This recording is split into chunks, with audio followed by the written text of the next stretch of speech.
खूप जणांना हेच प्रश्न पडतो की अरे हे तर पायऱ्या आहेत, हे माहिती आहे आपल्याला, पण ह्याच्यामध्ये रायझर आणि ट्रेड कशाला म्हणतो आपण?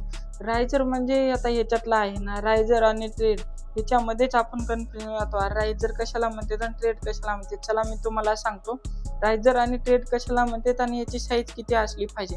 बघा, हे जे आहे हॉरिझॉन्टल म्हणजे याच्यावरती आपण पाय ठेवणार आहे आणि असं वरी जाणार आहे, ह्यालाच आपण थ्रेड म्हणतो.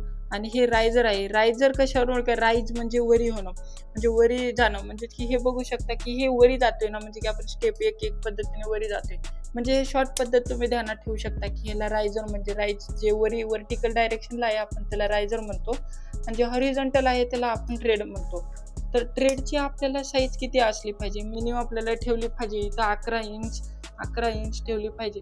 हे बघू शकता 11 इंच म्हणजे की 10 इंच आहे. तर हे चांगली त्या पद्धतीनं आहे, म्हणजेच की आपलं पाय जास्त प्रकारे बाहेर पडू नये म्हणून आपल्याला मिनिमम 10 इंच पर्यंत ते 11 इंच पर्यंत ठेवली पाहिजे.